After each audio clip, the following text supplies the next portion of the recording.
In the sport of athletics, it is a very difficult task to be very, very good in two separate events. Occasionally, you'll see an athlete double dip in a sprinting event, such as the 100 and 200 meters, and very often, you'll see an athlete double dip in the 5,000 and 10,000 meters, as these two events certainly have many things in common and require a certain skill set that many people have. However, a double that you rarely see are two events that you would think have things in common, but really don't. And these two events are the high jump and the long jump. To succeed in the high jump, you need explosive power, and you need the ability to jump very high. It really is that simple. But, however, you also need the ability to be extremely coordinated and time your center of mass to go full arch over the bar at the perfect time. Now, this skill set is basically an inverted gymnastics move that requires a very specific body position. And in contrast to the long jump where you're upright the entire way, you basically only need 3 specific characteristics to find at least some kind of success in the long jump.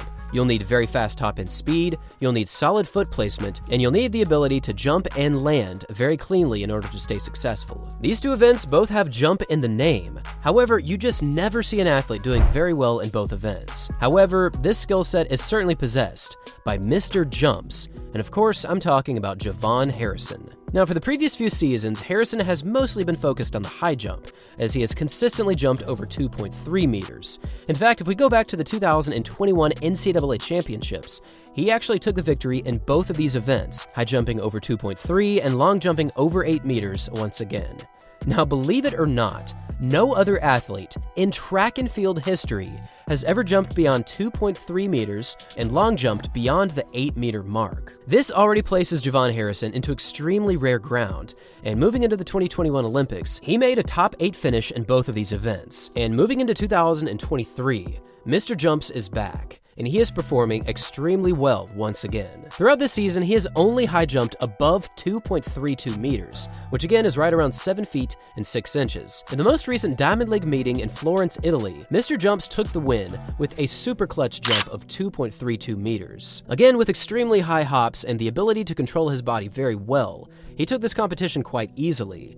And if you'll notice, he actually has a slightly different approach than most athletes that compete in this event. For Harrison, when he reaches his highest point, it's only at that moment when he actually contorts his body and moves his waist over the bar and flings his feet up in the air. Now, for other people, it looks a lot smoother, but somehow Harrison seems to have this Neo-like Matrix moment where he actually pauses time and moves his body exactly where he needs to. This extremely impressive jumping awareness certainly earns him the nickname Mr. Jumps.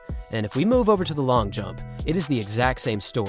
He has great speed, he has amazing angles when he jumps, and he lands with very solid execution. And in this year's FBK Games in the Netherlands, he managed to jump once again over 8 meters, jumping a distance of 8.07 meters. And the amazing thing about this jump was that it was done into a pretty strong headwind of negative 0.9 meters per second. Again, this is something that nobody in history has ever done, and yet he is doing it consistently on the world's biggest stages. I remember covering JuVaughn Harrison many times back in 2021 when he was dominating the NCAA while competing for LSU. And I gotta say, it is fantastic to see him competing very well as a professional, and I only think that he is gonna go higher, because with this kind of consistency and this kind of consistent preparation, the World Championships and the Olympic Games are calling his name, and I think in due time, he is gonna pull out some hardware. And if he can somehow manage to win a medal in a global final in the high jump and the long jump together, that would certainly put him into nearly untouchable ground,